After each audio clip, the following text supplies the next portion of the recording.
So you're very welcome, everybody, to what's the last event in our Samhain Agus Science Festival. This is an annual sort of Halloween-inspired mini-festival, which was put together by the researchers at the Dublin Institute for Advanced Studies. And it's been going for 4 years. It coincides with International Dark Matter Day, which also coincides with Halloween. And we seem to just naturally develop a kind of a spooky theme to the events. And so it's grown to bring together researchers from all of DIAS's disciplines. So Celtic studies, theoretical physics, cosmic physics, which is astronomy, astrophysics, and geophysics, for a series of free events to mark this ancient feast of Samhain, which obviously forms a lot of the basis of what we know now as Halloween. So this year, the theme for Samhain Agus Science is exploring the dark side of science and Celtic heritage. And we've had a lot of events, lunchtime and evening events over the past few days. Tonight's event, like I said, is the last one. And we're really happy to have Dr. Erin Higgins, who's going to speak to us about the most massive black holes in the stellar graveyard. So I've known Erin for a few years now. So Erin's been did her PhD at Armagh Observatory Planetarium and Queen's University Belfast, and also a little bit at DIAS here with us through a joint hosting agreement. And did an excellent PhD on the evolution of massive stars and also the end of their lives. And she's been doing now postdoctoral research for 2 years or so since her PhD at the Armagh Observatory and Planetarium, continuing to investigate the most massive stars, how they live and what happens towards the end of their lives and how they die. And she's going to talk to us a bit about that this evening. So just a couple of points. That if you have questions, there should be a Q&A button that you can click towards the bottom of the screen, or at least for most of you, it should be the bottom of the screen. And please do ask your questions in the Q&A box during the talk. And please also, if you enjoy the talk, please share some screenshots or anything like that on social media. And you can use the hashtag #DiasDiscovers. That's our hashtag that we use for a lot of our social media. And then also the handle is #Dias_Dublin. Right, so I think I'll hand over to Erin. I'm very excited to hear what she's going to talk about tonight. So yeah, go Erin. Okay, thanks, Jonathan. So just confirming that you can see my screen and hear me okay? Yeah. Yep.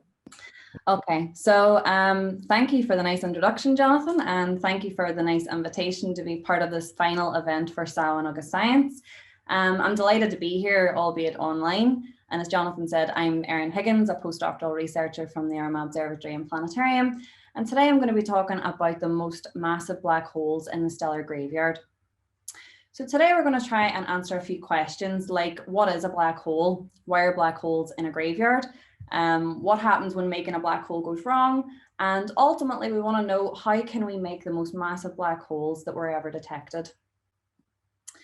So black holes have been a source of scientific mystery and interest, both historically and internationally, for centuries, with even the last year's Nobel Prize in Physics was won for the theory of how black holes form and for finding the supermassive black hole at the center of our galaxy, the Milky Way. And the nature of massive stars and black holes has sparked curiosity in many aspects of society, from the origin of heavy elements, which are crucial for our daily lives, and to the new technologies that are built in the pursuit of understanding black holes, which includes the invention of Wi-Fi networks as well. But black holes have also been a source of some fantastic plot twists in movies. So from Star Trek to this gargantuan black hole that's seen here from Interstellar. And I mean, we don't really know what the inside of a black hole would actually look like. Maybe it would look something like this, maybe not. But I guess the reason that black holes have always sparked interest and gained a lot of attention in science fiction is because they're so mysterious and we really just want to try and understand them. And in fact, it was only in 2019 that we saw the first ever image of a black hole. The Event Horizon Telescope, which is a full planet-scale network of ground-based radio telescopes, which then form an arrangement making up one massive telescope. This telescope took the first image of a supermassive black hole and its shadow, and the image revealed a central black hole of the galaxy M87. And this is a massive galaxy in the Virgo cluster. And the supermassive black hole contains the same mass as 6.5 billion suns.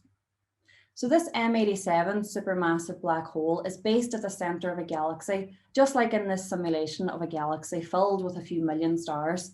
And what we're seeing here is a supermassive black hole at the center.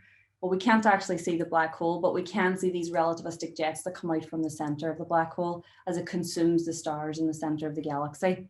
And this supermassive black hole can be anywhere from a few million to a few billions of times the size of the sun, just like this M87 central black hole. And it's actually thought that almost all galaxies, like our own Milky Way galaxy, have a supermassive black hole at their center. But if we take a closer look at what makes up these black holes, we can see here a singularity at the center, which is basically the essence of what a black hole is, where light and matter can't escape from. And at the boundary at which this happens is called the event horizon. And then around the black hole, we have an accretion disk. And this is where matter is pulled from nearby stars and surrounding gas in space, and it's sucked into the black hole or funneled to the top and bottom of the black hole, creating these relativistic jets that we can see. But to put this size of the supermassive black holes into perspective, we have here the full mass range of different types of objects. And we can see here the supermassive black holes at the upper mass end with a few million to a few billions of times bigger than the sun. And we can see at the lower mass end some really dense stars. So we've got white dwarfs and then some neutron stars. And then we have stellar black holes. Now, stellar black holes can reach anywhere from up to 100 times as big as the sun. And then we have this huge gap where there's nothing up to the supermassive black holes that are 1,000,000 times bigger than the sun. So where are these intermediate mass black holes and can they actually exist? Well, to answer that, we need to focus on stellar black holes, which range from anywhere 10 to 100 times the size of the sun. And we can see here the neutron stars have been detected up to about 5 times bigger than the sun within relatively small black holes detected here in purple. And then the blue black holes here shown are the most massive black holes that we've detected. And as astronomers, we relate everything to the size of the sun. And that's because it's the biggest thing that we can really comprehend from Earth. So when we talk about solar masses, one solar mass is the size of the sun. But first, let's think about these stellar black holes and why they are the sizes that they are. Well, here we have 2 stellar black holes that are orbiting each other. And the reason that we call them stellar black holes is because they actually come from stars. And that means when people ask you, will a black hole appear tomorrow and swallow the Earth? Well, that's probably not going to happen because first of all, we need a really big star to be there first. And as we'll find out shortly, I mean, the sun's not going to make a black hole, so we're safe for now. So now that we've looked at the difference between the supermassive black holes and the stellar black holes, well, why are we talking about graveyards? And not just because it's Samhain or Halloween, but to answer that question, we need to look at the life cycles of stars. So if we look at a star just like our sun, it's born in a star-forming nursery or a dust cloud called a nebula. And it goes on to burn through its fuel supply. And after about 10 billion years, it'll swell up to a red giant star just before it dies in a planetary nebula, throwing these outer layers into space and leaving behind a very compact white dwarf star, which will slowly just cool down and dim over time. But on the other side here, we've got some massive stars, which are over 10 times as big as the sun, and they evolve very differently. Firstly, even though they do come from the same stellar nursery as the sun and all different types of stars, they burn so hot and so bright that they look like blue supergiants. Now, if you take a minute to think about your fire at home, the blue part of the flame is actually the hottest part. So these massive stars are basically extremely efficient nuclear fusion reactors, which burn through their fuel supply much more quickly. And towards the end of their lives, they expand and cool to become red supergiants. And with the last final burst of energy, they explode in spectacular supernovae, leaving behind either a neutron star, an extremely dense star, or if the star was big enough at the start of its life, it might collapse to form a black hole. Now, these neutron stars are made entirely of neutrons, which kind of gives away the name. But a teaspoon of their material weighs the same as the entire Earth. So just to show you how heavy they are, A neutron star is about the size of a city with the mass of the sun. But these incredibly dense stars aren't the most dense objects in the universe. We know that these are black holes. And this is where gravity wins against the pressure forces that keep a star together. And we know that the effects of gravity are so strong in a black hole that not even light can escape it. So let's just have a look at how massive the stars are that make these black holes. So first of all, we're going to look at this yellow star, which is kind of like the size of our sun. And in fact, most stars in our universe look like these red and yellow stars. But next we have a blue dwarf, which is about 20 times bigger than our sun. But the most massive stars we found in a neighboring dwarf galaxy in a tiny cluster called the R136 cluster. And this is where we've observed stars that are 200 and 300 times bigger than our sun. So do you think that these most massive stars make the most massive black holes? Well, this is a question that we needed to ask ourselves last year while we were working towards the most massive black holes. And we're going to come back to this point later on in the talk. So I want you to have a think about that. So, okay, now we're going to have a look at this dwarf galaxy that I mentioned earlier. And it's within the Large Magellanic Cloud. And you can see it in the southern hemisphere with the naked eye in a clear night. And within that galaxy, there's a tarantula nebula. Maybe you can make out the shape of a tarantula here somewhere. So this is a stellar nursery, just like the ones that we saw earlier, that form all types of stars. And this is actually where the R136 cluster lives. And that's where it's hosting the most massive stars that we've ever observed, deep inside this tarantula nebula. So let's have a closer look.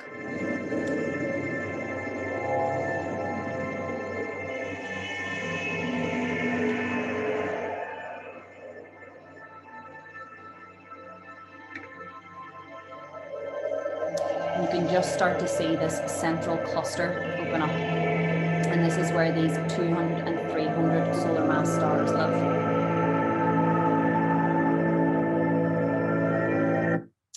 Okay, so if that's where the most massive stars observed actually live, how do these stars become black holes? Well, stars are born in a state called hydrostatic equilibrium. And that just means that the star is stable and it can evolve through its life without any issues. So for a star to stay in a stable state, it keeps itself in a balancing act, which keeps the forces of gravity and pressure equal. And as the star burns its fuel in its core, it generates heat and pressure outwards, which keeps the star up. All the while, the gravity experienced by such a massive object wants to collapse the star under its own weight. So over a star's life, it may change something to try and keep itself stable by balancing the effects of gravity and pressure. This could mean the star inflating like a balloon so that it spreads that pressure over a larger area, or it could mean getting rid of some of those outer layers to reduce the effects of gravity. But at the end of a star's life, the battle becomes much more severe as the core starts to run out of fuel and the star begins its battle to try and keep up against the force of gravity. But we can see here a lot more of these massive stars in the Tarantula Nebula, and we can see them a lot more clearly, seen here in blue. And as we've just learnt, the life cycle of a massive star ends with the death of a star in a huge explosion, leaving behind a black hole remnant. And this black hole remnant is kind of like a ghost of the star, which can tell us something about the star's life. Maybe how big the star was at the beginning of its life, or maybe what kind of environment it came from. So if we imagine the inside of a massive star, it's kind of like an onion with layers as it burns hydrogen into helium and helium into carbon and so on and so forth. The first stage takes a few million years, and then the next stage only takes 100,000 years. And whenever that star has an iron core, it only has about a quarter of a second until the core will collapse and these outer layers are thrown into the surrounding space in a spectacular supernova. So with this final burst of energy, a star's death can shine brighter than an entire galaxy. You can see the supernova here compared to the galaxy nearby. And we observe many supernovae every day, and we believe that across the universe, there's a supernova explosion every 10 seconds. So that's probably like 50 since we've started this evening. So needless to say, they go out in style, enriching their neighborhood with brand new elements that are forged in their supernova deaths, so that the next generations of stars with their own little solar systems can have the elements such as carbon and oxygen to create life. And these stars are also responsible for the aluminium in your cars, or the silver and gold in your jewelry, and also the silicon in your mobile phone. So they're really important.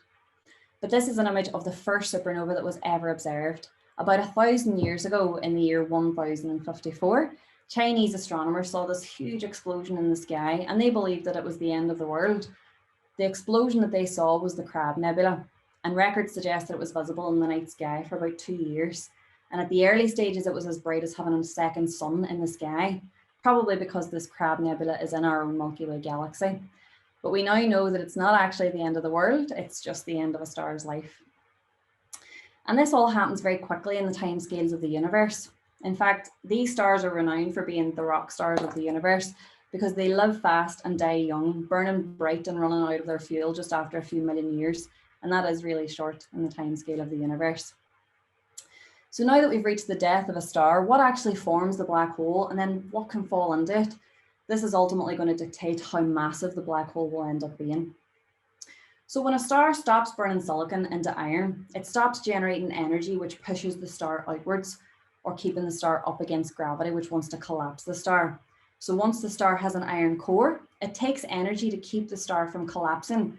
And since it's run out of fuel, gravity wins and the star begins to contract under its own weight. So we expect in the first stages of, or the final stages of a star's life, that the first part to collapse is the core, which is hidden deep beneath the star's fluffy envelope that you can see here in blue. So the first thing that we could determine about the size of a black hole is the size that this core is going to be.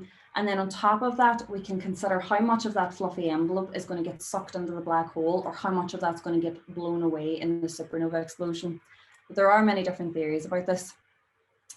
And to make matters worse, just because a star is born with, say, 100 times the weight of the sun, doesn't mean that it gets to keep all of that mass during its life. In fact, stars have such strong winds that carry lots and lots of material from their surfaces into deep space, that these winds are actually more dominant in setting the mass of the black hole, as the wind is going to decide how much mass is left in the star by the end of its life. And as the star evolves, the wind only gets stronger. So to give you a bit more context, the wind that comes from our sun is what gives us these beautiful aurora and northern lights that we see in the night sky. And the solar wind is just a stream of charged particles, mostly electrons and protons flowing from the sun. And the faster that this solar wind is moving, the more likely that you are to see these intense northern light displays. But if this was the wind from a massive star, it would be a very different story. So what's driving these massive star winds? Well, here we've got a periodic table of elements. Maybe you remember it from school.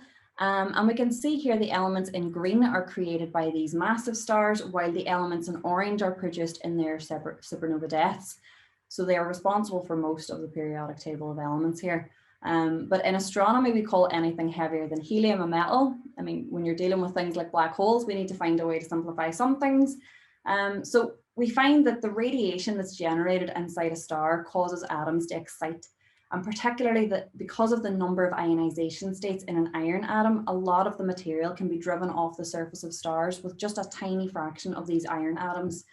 And we can see here that stars are usually made up of 75% hydrogen and 24 to 25% of helium, and up to 1% is everything else. And in that 1%, there's some iron atoms. And with this tiny amount of iron, the star can lose up to 90% of its mass by the end of its life. But the further back that we go in time towards the early universe and the Big Bang, the less iron there actually is. And that's because it's produced in the cores of these stars, just like we saw in the previous onion layer diagram. So the universe is enriched over generations of stars from the first stars, which are formed about here. And then they burn fuel and die in these beautiful supernovae, and then throw in these elements into the surrounding space, enriching the next generations of stars with some iron. And then this cycle continues and continues over many generations of stars until we reach our modern day universe here. And we now rely on these heavy elements for our daily lives. But for stars, the wind is much stronger in this modern metal-rich universe that we live in. So if you want to keep a star with more material and have a fairly weak wind, we can go to environments like this early universe where the metal content is quite poor. And it turns out we don't need to go very far. Here we've got a nice video from the European Southern Observatory that shows our galaxy. And right next door, we've got two dwarf galaxies. And they have about a half and a fifth of the metal content as our Milky Way. So they don't have as much iron, which means that you can stay very big. These stars can stay very large. And this is actually going to take us back into the Large Magellanic Cloud and right up to the Tarantula Nebula that we saw earlier, where those most massive stars are. So here we've got the galactic plane and the nearby Magellanic Clouds. And we're just going to Magellanic Cloud.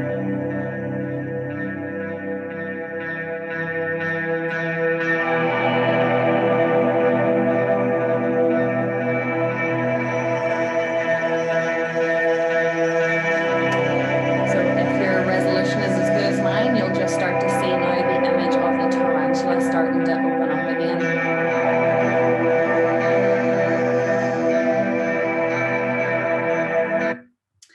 Okay, so the other thing is, because stars of this mass generate so much energy and shine so bright, that even without these iron elements, they still have some sort of a wind, like this star that blew a giant bubble. And this was generated by material that was thrown out from the star, which hit then the gas and dust in space, causing a wind bubble.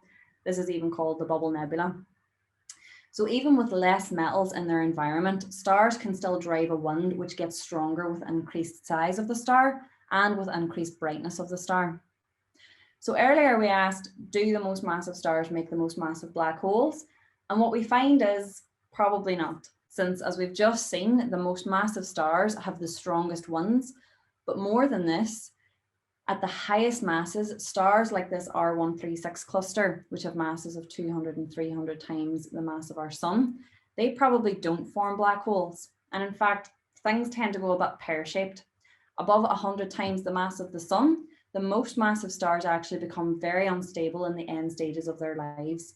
They get to that oxygen burning onion layer and something really dramatic happens. It starts to form electron and positron pairs, which cause a cascading thermonuclear reaction deep inside the star's core. And this then causes a cataclysmic explosion where the reactions just run away with themselves and the entire star rips itself apart in something called a pair instability supernova. But the problem is we don't really know where this limit is.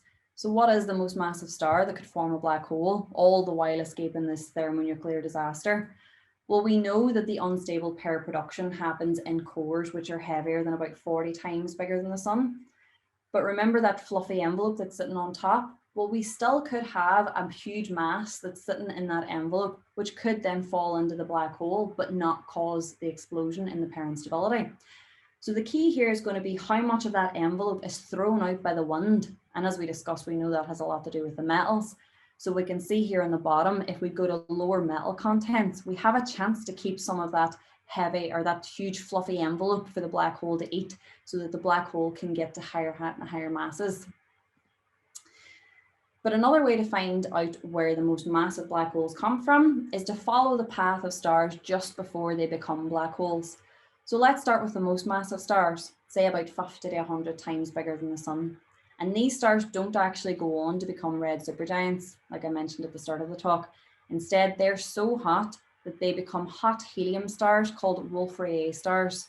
And these stars have evolved through their lives, just like in this diagram here, all the way through until they're the final stage before the supernova explosion that leaves behind then the black hole remnant. But these strong ones come from the stars which are later on in their lives, which means that this will have consequences for the black holes that are formed from Wolf-Rayet stars. So after a few million years that a massive star spends burning hydrogen into helium, that star then ignites its helium core and becomes a Wolf-Rayet star, just like this central star in the Carina Nebula. And these stars burn the hottest and the bluest, and they drive hurricane-like winds. They carry thousands of tons of matter into their surrounding space. And their outflows travel at a few thousand kilometers per second and have extreme impacts on their surroundings. So with these extremely fast winds carrying material from stars into deep space, they pollute the nearby neighborhoods with new elements and gas that can then form new stars. And here we're looking at a nebula which has a central Wolf-Rayet star. And this nebula is called Thor's Helmet, although I think it looks a lot more like a banshee. But the Thor's Helmet Nebula is actually sitting at 12,000 light years away. And these spectacular shapes are formed by the huge outflows coming from that central star, creating a cloud of carbon-rich matter around the star, which could then potentially form planets or new stars with these newly forged elements, and then create their own little solar systems. So the Wolf-Rayet phase is the most dramatic, where a star loses most of its matter and significantly reduces that final mass, which can collapse to form a black hole. This means that in order to have an idea of how massive black holes can form from these stars, we need to study the winds of Wolf-Rayet stars. So last year, I worked with some colleagues in Armagh and now in Heidelberg to make some black holes from Wolf-Rayet stars in 5 different galaxies. And what we found was pretty exciting. We showed that while you can make lots of black holes, shown here up to 50 times the size of the sun, all of these little symbols here, you then enter the pair instability explosion limit in grey above this mass, anywhere from 50 to 130 solar masses. And we showed that these types of explosions, which rip the entire star apart, shouldn't only exist in the early universe, but they could also be visible in galaxies just like that large Magellanic Cloud, which have about a half of the metal content of the Milky Way. But the most exciting thing that we found was that my models predicted black holes even above the gap. So here we can see black holes of 150 solar masses. And this now gives us a chance to think about these intermediate black holes that we have yet to detect. So the gap between black holes seems to be shrinking, but we still need to find more black holes that can back this up. So now we get to the most exciting part of the talk. We come back to this stellar graveyard to find a vast array of black holes with different sizes, which likely come from these kind of Wolf-Rayet type objects. But how do we detect black holes? How do we know their mass? And what can we really tell about black holes just from their detections? Well, to answer this question, we need to go back to 1915, when Einstein invented his theory of general relativity, which in part suggested that the entire universe is just like a huge space-time blanket, which can be weighed down by heavy objects. It's kind of like this simple simulation that you can do at home as well, where you just put a weight or a heavy stone in the middle of a blanket, and then you can throw marbles around it. And the marbles then get distorted by the mass of the heavy object at the center, kind of like those stars that were orbiting the supermassive black hole at the center of the galaxy we saw at the start there. So even though it was suggested in 1915, it was only in 2015, 100 years later, that this phenomenon was actually observed in the universe and proven to be correct, when 2 black holes, which were orbiting or circling around each other, eventually collided to form an even more massive black hole. This sent ripples into the fabric of space-time, and we now call these ripples gravitational waves. So you can just see these 2 black holes orbiting each other here, and at some point that end-spiral will start to speed up until they eventually collide and form. There we have it, one more massive black hole.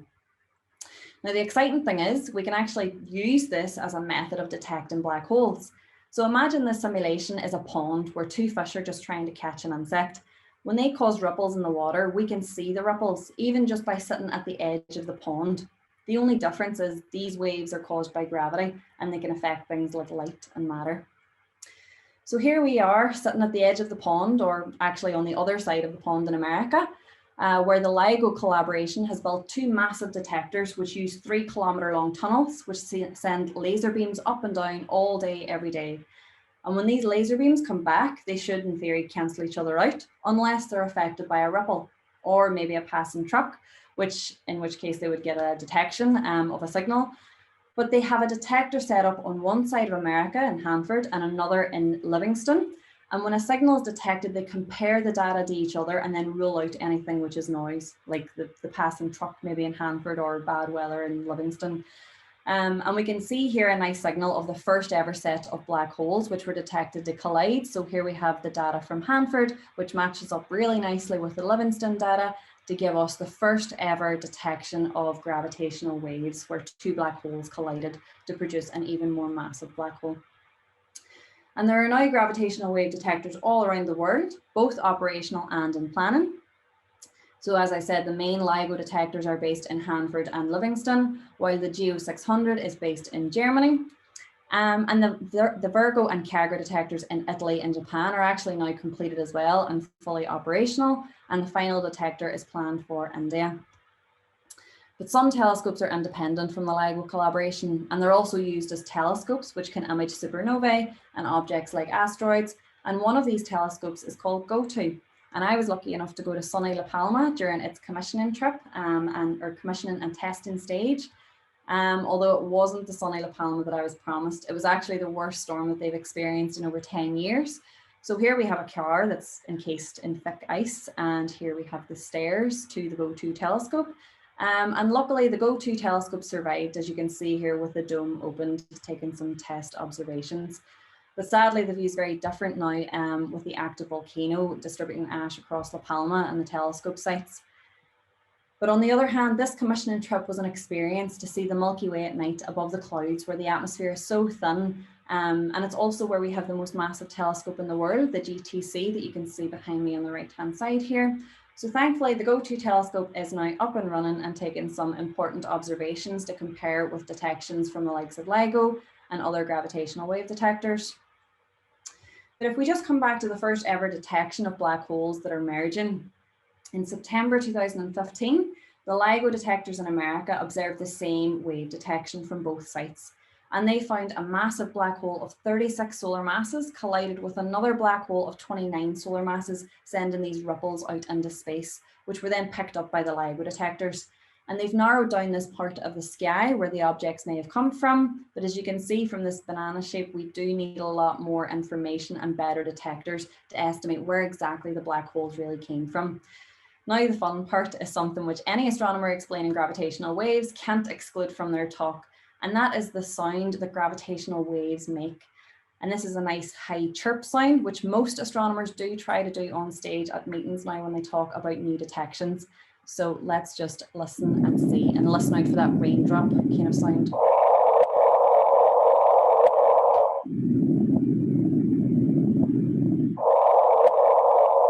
So that's the sound of two black holes colliding to form a more massive black hole. So the only issue left now to think about for this method of detecting black holes and for that to work is that we need two black holes which are circling around each other so that they can tell us about the other. And coincidentally, the stars which become black holes are most often found in pairs or in binary systems orbiting each other as they evolve towards their black hole fates. And while massive stars in this video are actually in contact, most massive stars in pairs are very far apart. And I wonder if anyone in our audience today is familiar with another set of binary stars, in this case, a white and red dwarf system.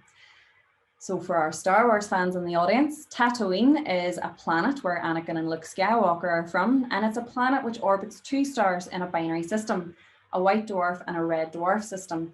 And you can see them almost setting here on the horizon of Tatooine as Luke Skywalker looks out into the distance.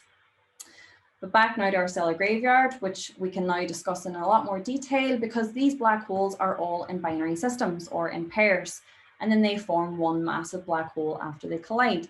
So we can see here we've got black holes in the range of say 20 solar masses and 30 solar masses, and then they collide to give you say a 50 solar mass black hole. And we've observed or detected most of these black holes in that kind of 20 to 30 solar mass range. But in September 2019, we detected two black holes, which in theory shouldn't exist. These black holes were an enormous 85 and 66 times bigger than the sun, which should have exploded in this catastrophic pair instability explosion. So how do they exist? Well, they collided and then formed an even bigger black hole, which was 160 solar masses. It was the most massive gravitational wave event that was ever recorded, and it caused scientists all around the world to scramble for ideas. Some suggested that before the 85 and 66 solar mass black holes, that there must have been 4 black holes, 2 to make the 85 and 2 to make the 66. But the problem is it takes so long for these black holes to get close and in-spiral into each other that it wouldn't have happened probably in the time that the universe has existed. So this seems quite unlikely. Others suggested that stars must have had some exotic physics to try and escape this pair instability, ripping the star to bits. But at Armagh, we decided to run some sophisticated models of stars to test just how we could evolve a star through its life until it collapses to form a black hole that's 85 times bigger than the sun. And this impossibly heavy black hole puzzled astronomers because the theory predicts that if it was in fact a first generation black hole, and by first generation I mean that it wasn't created by those previous 2 black holes, that it should fall into this pair instability regime, and a black hole that would be formed for 85 solar masses should in theory explode. So we started off by considering just how massive the star should be in the first place, how massive or how fast the star should rotate, how big the core should be, and what kind of environment should the star have come from. And surprisingly, in just a few days, I had a working model. So we found that the key ingredients were to have a small core. So if you look at these slices through a star, the core is shown by these blue bubbles and the envelope is shown in orange. And there's 2 stars shown here. The big one on the left has a big core and the one on the right has a small core. And my models predicted that in order to form a massive black hole, we needed to keep the core small in order to avoid having an unstable star, which would enter this pair production, leading to an explosion. And in stellar evolution, having a small core can mean many different things, like avoiding certain physics. So we want the star to not rotate too fast because this mixes the core into the envelope. We want to make sure we don't have too efficient convection because again, that can lead to the core becoming larger by the end of its life, and that increases the likelihood of entering the pair instability regime. So we need to keep the core small. Now the next point is bigger stars have bigger cores. So we need a big star to make a big black hole, but we don't want the star to be too big so that the core is also too large and then explodes. So we need a star that's not too big, not too small, just right. And finally, we find that in order to keep the star big all the way through its life, we needed to make sure that this wind didn't strip the star of its material. And to do this, we needed to go to an environment with less metals, maybe like these clouds that we saw earlier, our next door neighbor galaxies, the Magellanic Clouds. And because they have a metal content that's about 1/2 and 1/5, they would be better candidates, although we would probably like to go to an environment that's about 1/10 of the metal content of the Milky Way. So our key ingredients to make these impossible black holes are to keep the core small by having very little mixing and a slowly rotating star. And next we find that while we needed a big star that was obviously above the black hole size of 85, we needed the star to not be too big, like 200, because then the core would be too big and the star would explode. So we needed the star to be just right. And that meant being about 100 times bigger than the sun. And finally, now with a small core and a big star, we needed to make sure that there was a pretty metal poor environment where the iron atoms don't take away large portions of the star's envelope. Now, the reason that this simple solution wasn't immediately considered by astronomers around the world is that firstly, the physics of what drives the winds of cool red supergiants is still largely in development, particularly the stage where stars go from the hot to the cool side or from the blue to the red side. And we found that in the case of this 85 solar mass black hole, that our star needed to be a blue supergiant, which stays hot. And secondly, there's been a lot of discussion about how much of that envelope can fall into the black hole. Well, it depends on how compact that envelope is, that fluffy blue envelope, and how likely that is to get blown away in the supernova. So our models with reduced mixing and low rotation and a low metal content had an envelope which was very compact or very tight to the star. And that meant that all 45 solar masses fell into the black hole. And that, coupled with the 40 solar masses in the core, gives us an 85 solar mass black hole, just from single star physics. So we've now reproduced the most massive black hole that was ever observed without going pear-shaped in an explosion. So the only thing left to consider now is if we thought we knew where the limit is, but here these impossible black holes found last September are sitting right at the edge or right at the limit. Well, where is the limit now? So we want to figure out if there's going to be detections of more massive black holes above this limit. And if they exist, how do they exist? Or if this is really the maximum mass of black holes that we can form from stars and that we'll actually detect. Or if somehow in the future we might be able to detect intermediate black holes above the gap. So the future of the stellar graveyard is uncertain, but it is very exciting. What we do know is the future of gravitational wave detections is about to get very exciting. So the LISA mission has been approved to go ahead and is set to have these giant detectors in space, which means that each detection can be crystal clear and have much more information about where the event happened. LISA is a huge collaborative effort led by the European Space Agency and supported by NASA, and it's run then by the LISA collaboration, and it's due to launch in 2034. Although we know that these dates are usually pushed back by a couple of years, so let's see. LISA then is actually short for the Laser Interferometer Space Antenna, and LISA consists of 3 spacecraft which are separated by millions of miles, and they sweep across tens of millions of miles, more than 100 times the distance to the moon. So these 3 spacecraft send laser beams back and forward between all of the different spacecrafts, and the signals then are combined to search for gravitational wave signatures that would come from this distortion or ripple in space-time. And you can see here in the video that the LISA detectors are going to closely follow our orbit of the sun. But the difference that LISA brings compared to the ground-based detectors like these LIGO, Hanford and Livingston detectors is that the waves that LISA is looking for have a much longer wavelength, and that corresponds to objects which are just wider orbits or potentially heavier objects. than what LIGO was searching for. And this is going to open up the possibility of detecting a wide range of different gravitational wave sources. So that means that if it is possible to create these intermediate black holes of a few hundreds to a few thousands times the mass of the sun, that LISA will be able to detect them. And maybe there are black holes above this pair instability explosion limit, like my models predicted from the Wolf-Rayet stars. Or maybe there are more unusual, unobserved objects that are yet to be discovered. So maybe we're just at the beginning of the gravitational wave era, and this is just the start of understanding black holes. So stay tuned. So with that, I will thank you for your attention, and I would be happy to answer any questions or any comments that you might have. Great, thanks a million, Erin. That was a great talk, super interesting. Thanks, Jonathan. Yeah, so everyone in the audience, please feel free to put questions in the question and answer, and we'll try and get to answer all of them. There's a few there already. I can see even more coming up. So the first one, black holes devour matter and can be detected. This is from John. Is there evidence of a white hole that spews matter into the universe? This is a great question. So white holes are theoretical. Maybe a bit like these intermediate mass black holes. We haven't detected them, and we don't really know what they would be like if they do exist.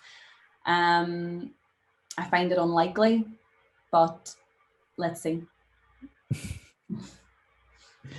Very good. Yeah, white holes, it's a cool idea. A cool idea, but it's maybe something that's more for science fiction. I don't know.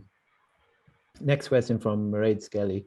Do binary black holes always spiral into each other, or can they remain in stable orbits? That's a great question.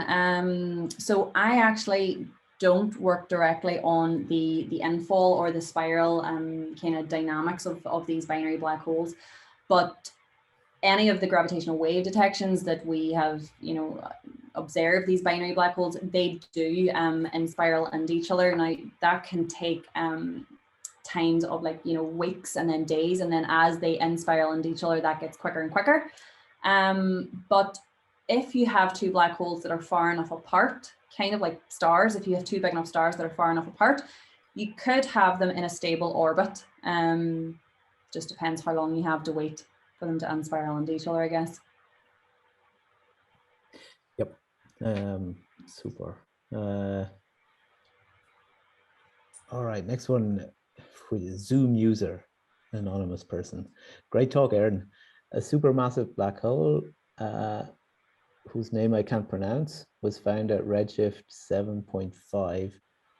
That's just 650 to 700 million years after the Big Bang, but its mass is a whopping 1.5 billion solar masses.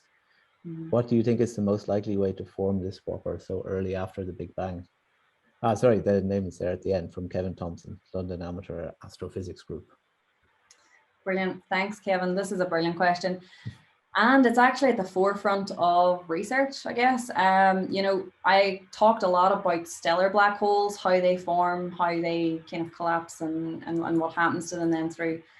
But I didn't really talk about the formation of supermassive black holes, and that's because this is a really active, an active field of astronomy right now. So we don't really know how supermassive black holes are formed. We have a few good ideas.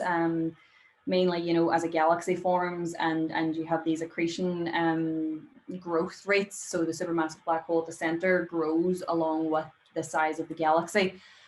For this early object, you could be looking at kind of clusters, which are very densely packed. And as the stars kind of collide or merge and things like that, you could end up having an event where you form a supermassive black hole that way. But the answer is we don't really know, I guess.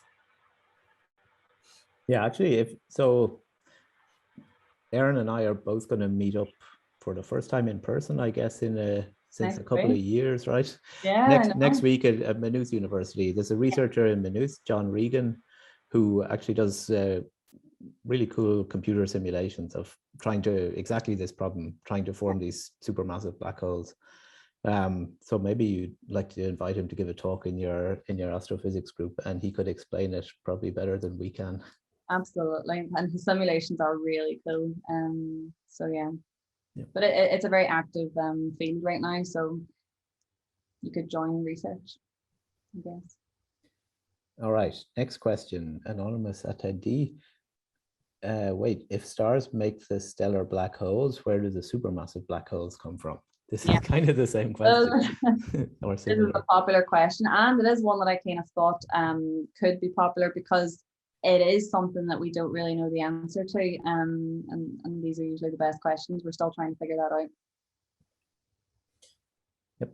Okay. And then Rosie is asking, when you detect a gravitational wave, can you tell how long it's been traveling? Yeah, so you can tell from these little these signals that I showed, you can tell you have the in spiral, and then you have the merger, and then you have the ring down, and that's where afterwards, you know, there's still a bit of settling whenever the black holes merge. So the frequency and the spacing between these kind of peaks in that data can tell you how long they have been infalling for, and how that has sped up. And that can also tell you about the mass of the black holes that are in spiraling into each other. Yeah, it's really amazing how much information you can get from this small signals. Yeah, I know. I don't work directly on that, but the more that I've looked into it, I thought, you know, you really don't need as much data to get so much information just from this little signal. Can tell you so much. Another question has come in from John Morel. Was asking, at the opposite end of the scale, is there any evidence for subsolar mass black holes? I hope you know the answer, because I don't know the answer. I hope you know the answer, because I don't know the answer. Well, I know that there are very low mass black holes, and that's because, you know, like I said, in our Milky Way galaxy, we've got quite a high metal content. If you have a star that begins its life as, say, 40 solar masses, by the time that gets to collapse as a black hole, it could be 3, 4, 5 solar masses. I don't know if there's anything below 1 solar mass. I guess probably not, because the star that would have created that would probably have formed a neutron star instead. But I know there are quite low mass black holes. They don't just have to be up to like 100. There are theories that, you know, at the Big Bang, at the beginning of the universe, when the universe was very hot and dense, that you could get these primordial black holes of different masses that maybe evaporate or things like that. But this is pretty exotic and speculative. Yeah. All of these kind of black holes can be quite exotic, I think. All right, I have one question for you, Erin. So you talk quite a bit there at the end about the LISA experiment, which is going to be really cool. Yeah. And just thinking about other things, that like the James Webb Space Telescope is going to launch hopefully in the next few months. And I guess at some point we're going to have the European Extremely Large Telescope in Chile, and there'll be a few other, well, there's a lot of missions planned. And are there any that you're especially excited about in terms of massive stars research and what new discoveries will come? That's a tricky question, Jonathan. And I mean, I tend to stick to the theory. I quite like theoretical astronomy more, but these observations, yeah, I mean, like, we are currently using observations of massive stars that are a few years old now, and we are getting this Hubble data from Ulysses, which is going to give us much more data on massive stars. But yeah, I mean, if we get the JWST and the Extremely Large Telescope, then we should be able to see much earlier, much more low metal content galaxies. And what I'm really interested in is how massive stars can be at the start of their lives, not just at the end of their lives. So something I would be interested in is seeing if we can have stars that are bigger than 300. You know, if we go to these really low metal galaxies that are really far away, maybe we can potentially see more massive stars than these 200 and 300 solar mass stars. But I kind of wait until we see if they launch first. Yeah, I know. It's always risk with these space missions. Cool, thanks. One more question come in. If two neutron stars collide, can they form a black hole? From Katrina. Yeah, I think they can. This isn't something I look at too often, but yeah, I think they can. Because you have something called a Schwarzschild radius, which is basically like how dense or how wide an object can be kind of with the mass that's enclosed in that. So I believe that like once you have two neutron stars that collide, yeah, they could form a black hole.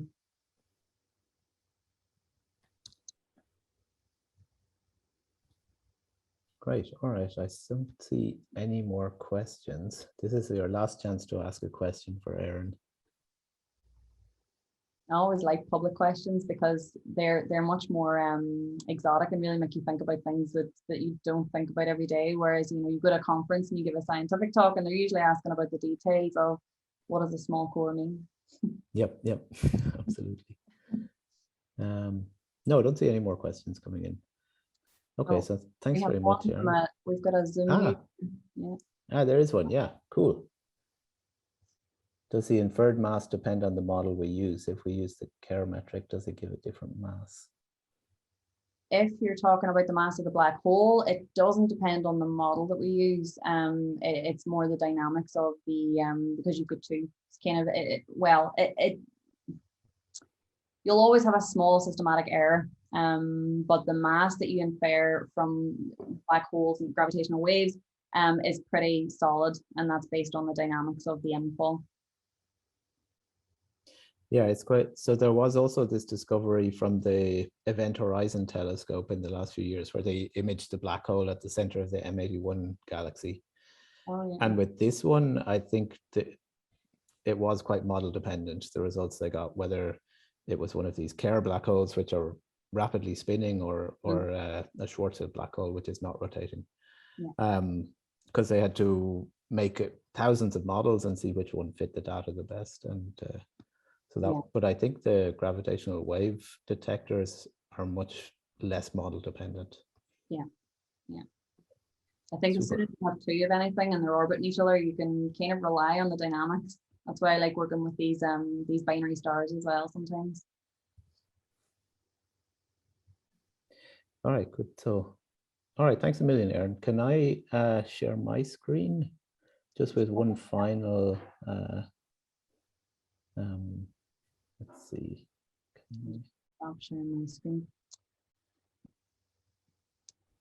Let's see.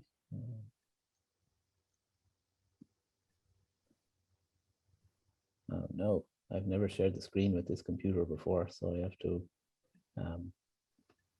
have to type in my password. Sorry about this.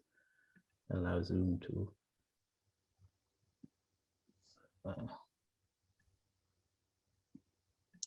Oh no, it seems like in the background, Jonathan, someone's asking if this recording is going to be on YouTube. I don't really know the answer to that question. I believe it will be, but I don't know for sure.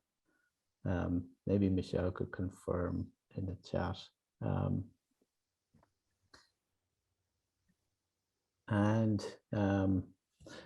So yeah, before everyone goes, I just wanted to make a plug for this Creating Our Future, which is a super new initiative from the government, basically to stimulate the national conversation about research, to get ideas from everybody, from not just people who do research, but a whole cross-section of the population, and not just about scientific research, research in the arts, humanities, social sciences, as well as things like astronomy.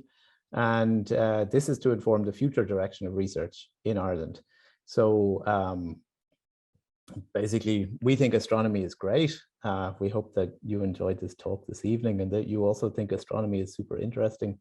And we'd encourage you to submit your ideas on this website, www.creatingourfuture.ie, where you can basically tell the government what you think they should fund in terms of research for the next, basically the next generation. This is what direction research in Ireland is going to take. So just please, if you have a few minutes, please go to this website and put in your ideas, and we'd really appreciate it, because it's important to get a wide range of ideas coming in. And then, so finally, tonight's event was the final event of a series of 7 that we've run for Samhain August Science this year. I think this is our biggest Samhain August Science in terms of the number of events that we've put on. And we're going to, hopefully next year, we will do it all in person. Really looking forward to getting back to in-person events as soon as we can. But anyway, so it falls to me to bring the festival to a close. And on behalf of DIAS, I'd like to thank all of our speakers over the last week, but also the audiences, all of our fantastic audiences that we've had for all of the events. And whether you attended, say, one event or many or all of them, I don't know if we have anyone who's actually been able to come to all of them. But we hope you really enjoyed the festival, and please keep in touch with us via social media or joining our mailing list, which you can sign up for on our website. And yeah, I'd like to say thanks very much to everybody, and thanks to Michelle for organizing all of the Samhain August Science events, and thanks very much to Erin, tonight's speaker, for really interesting talk on black holes and massive stars.